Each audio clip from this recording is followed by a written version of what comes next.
Good morning, students. So in the last video session, we learnt about the difference between sole proprietorship and joint Hindu undivided family business. In that, we understood that how sole proprietorship, that is also called as one-man business, is different from a Hindu undivided family business which is run by Karta, the eldest member of the family. I hope you have understood both these topics, and moving forward we'll be understanding with another kind of commercial organization that is known as partnership.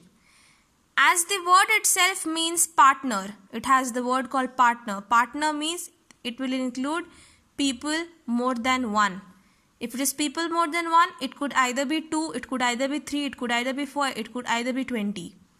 Understood? But it is more than one. So just to depict, I have prepared two diagrams. Mr. A, Mr. B, both of these are partner, and when these two people are working on one business, it is called a firm. What is it called? Firm. So when these are collectively working for something, think if there is Mr. A who is working or having a shop which consists of stationery, and Mr. B is also a partner of that shop. So that shop will be actually be considered as firm. Okay, F-I-R-M. And these two people will be called what? Partner. Now the questions that might arise in your mind, that why must one enter into a partnership? Or even if anybody is willing to enter into a partnership, what are the rules? What are the regulations to enter into a partnership? So till now you have understood that sole proprietorship have merits, it has its own demerits. Hindu undivided family business has its own merits, has its demerits. Because in current society we see that we usually don't find a joint Hindu family, like there are, but there are very less amount of joint Hindu family that are working for one business. And in sole proprietorship we know that there are a huge liability upon the single person, and the capital invested is also very less. So it is very much important that if a person want to grow his business, he has to increase his capital, he has to increase the capacity of people, he has to increase the manpower. How will he do it? He will do when he enters into a partnership, when a one person is there to help the other person. So it is no more a one person business in this case. So the question to your answer that might arise in your mind, the first question is, what is partnership? So partnership is basically an agreement between two or more persons to carry on some lawful business and share its profit and losses. So this is the simple meaning. What are the keywords? Agreement between two or more persons. So the keywords is agreement. If two or more persons to carry on some lawful business and share its profit and losses. So these are the keywords. Let's understand each of these keywords. Agreement. What is agreement? Agreement is basically a system where two people or more than two people enter into the terms and conditions. An agreement is basically done in written form. Okay. So what happens? There are two persons who reads the conditions and the terms, and they sign against those terms and conditions, that okay, I know that these are my terms and conditions, I'll work according to these. So that is agreement. We have heard about your agreement papers, right? What happens in agreement paper? Let's take an example. When a person is purchasing a flat, or he is purchasing a house, or even he is purchasing a land. Okay, so what do? The actual owner of the land will enter into the agreement of the person who is purchasing that land, right? So what happens? They enter into specific terms and conditions that the buyer will buy the land on certain terms and conditions, that this will be the amount of payment, okay, and what all things or what all properties are into that particular land. So there are many things. So there are terms and conditions. Wherever you go, wherever you enter into agreement, there will be terms and conditions which has to be signed in a written format. Now, two or more person, you understand, two or एक से ज़्यादा इंसान आएंगे. It is common sense. Why will one person enter into an agreement? Because he knows that it is his term and condition. Definitely there will be more than one person there, then only they'll enter into an agreement. The third keyword is lawful business. Lawful, the word itself means what? It means that which is according to the rules and regulations of the government. That is legal. Means I am not doing any illegal business. Okay. Next, illegal means, illegal means anything that is against the integrity of our country, of the rules and regulations prepared in the constitution of our India. Next is sharing its profit and loss. Sharing, what is sharing? Distribution. Profit and losses means, profit is the money that is earned by the business owner through the activities, okay, by reducing its cost. For example, you know very well what is profit. If rupees 10 is the cost that is involved in preparing this pen, and the shopkeeper or the seller is selling it at rupees 15. So what is the profit here? The profit is rupees 5. This is profit. And in case in the partnership, it is also said in the agreement that if the firm or the organization enters into a loss, in some case if there is a loss, the loss also has to be distributed between the partners. Now the question that might arise is, what will be the percentage of or ratio of profit and loss distribution? So the ratio of profit and loss distribution, suppose this Mr. A and Mr. B, both of them are entering into a partnership agreement or partnership deed.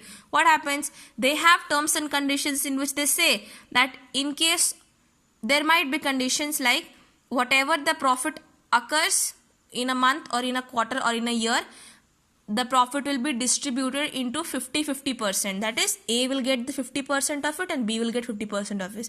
Suppose that rupees 100 is the profit in 1 month. So 50 rupees will be received by Mr. A and 50 rupees will be received by Mr. B. There are 2 persons only in that firm. Okay.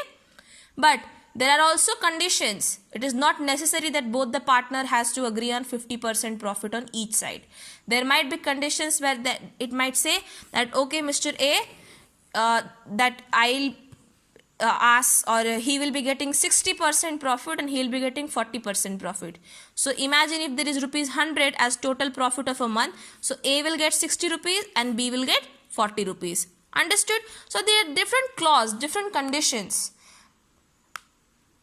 Hopefully there are things that could be understood. You might have seen in various movies also, or in various social networking sites, there are various memes that occurs in which you can see that a person enters into a contract and there are certain clauses, there are certain conditions that one has to follow. There are also agreements in which the person is receiving the profit according to the capital invested.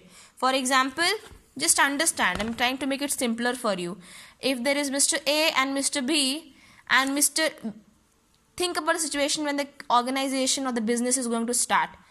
A invested rupees 1000 as capital. You know what is capital? Capital is the initial amount of investment done in a business. And B invested rupees 4000 and the total investment was rupees 5000 for starting that business firm. So they enter into the contract at whatever is the ratio of contributing capital, that will be the ratio while distributing the profit. Okay, so it is written in the format, it is written in the deed, it is written in the agreement, and both the partners signs that okay fine, ठीक है, अगर मेरा profit होता है या loss होता है, कुछ भी होता है, मैं जिस प्रपोर्शन में, जिस रेशियो में मैंने कैपिटल इन्वेस्ट किया है, उसी रेशियो में प्रॉफिट या लॉस भुगतान करने के लिए तैयार हूँ. Understood? So now what will happen? Rupees 1000 rupees for the what? It is the capital invested. So what is the ratio? It is 1:4, right? The ratio is 1:4. Now think that for a month there is a profit of 100 rupees. Clear? There is a profit of 100 rupees. Now what happens? As per the terms and conditions, the Mr. A will receive the profit in the ratio of 1 and B will receive in the profit of 4. Okay, so the total ratio is 1:4 of capital contribution, and therefore this will also be followed while the payment of profit. Now rupees 100, if it is to be distributed in Mr. A, so how much will Mr. A go? You know that, simple ratio, So 1 by 5 into 100, that is 1 is the A's share by total into 100. How did I get total? 1 plus 4 is 5. These are simple ratio and proportions things that you have studied in maths. So it is 20% or 20. And B, how much will it receive? It will receive 4 by 5 because B's share was how much? B's share is 4. 4 by 5 into 100. So it is 80. So in this case, as per 1:4 ratio, A will get rupees 20 definitely and B will get rupees 80. So getting my point. So these are certain simple things that I've tried explaining you through this small mathematical calculation in the way it is actually followed in a partnership firm. So I have told you that partnership deed is a written agreement among partners. It contains terms and conditions of the partnership. I hope you have understood it. Next comes the features of partnership. So in features of partnership, the first feature is 2 or more percent. Definitely, I have told you that in the meaning only that in partnership there will be involvement of 2 people or even more than 2 people. Okay? Agreement. I have told you when 2 people enters into a business stating that fine, I agree with the terms and conditions, they have to sign a formal paper, a formal document, and that document will contain what? It will contain terms and conditions. I have told you, right? Through this example that I gave you, this one, I have tried to explain you the different terms and conditions. That will be mentioned in agreement. It has to be duly signed by both the parties, both the partners, and then they'll enter into the business. Third is lawful business. Lawful business means partnership will only be done by law through the lawful business. Lawful business means businesses that are not violating the government rules and regulations, not violating the rights and fundamental duties of the citizens of India, not violating the integrity of the country of India. Okay?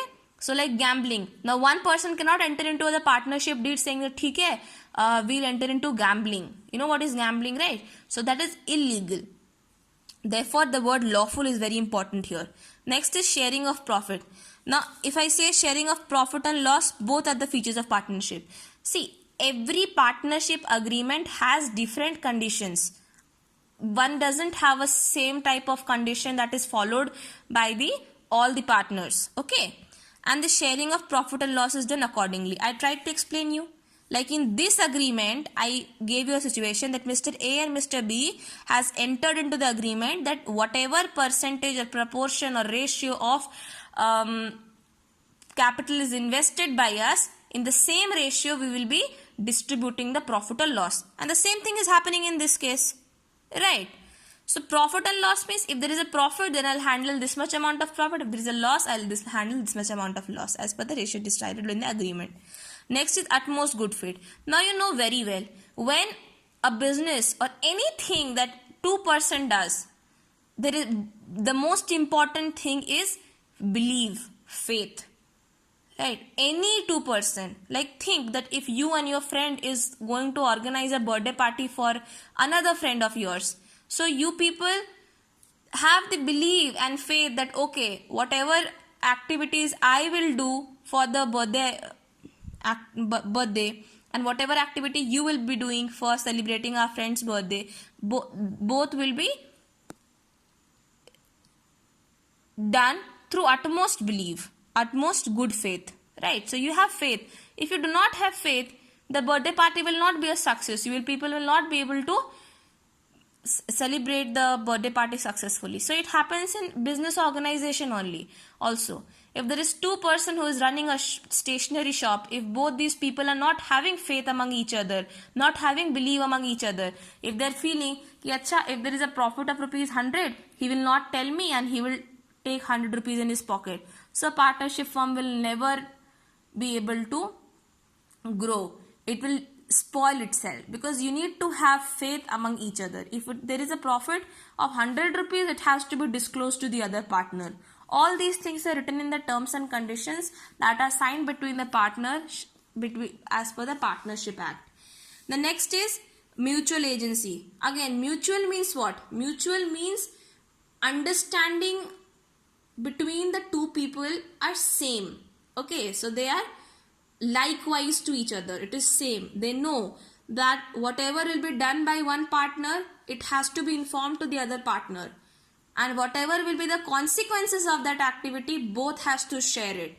So there is a mutual agency between themselves. Okay, so partnership business can be carried by partners or by any of them acting on behalf of the others.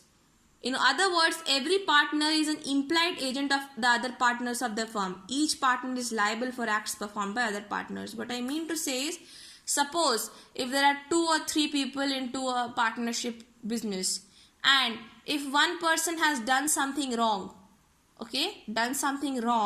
and the business enters into a loss, what will happen?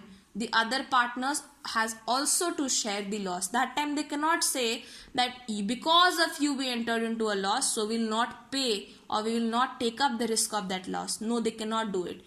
Mutual means that one partner is doing on behalf of the complete firm, complete organization. So if there is certain kind of things performed by one person, the other person is also at risk. It is also the other person's responsibility to come out of the losses. Understood?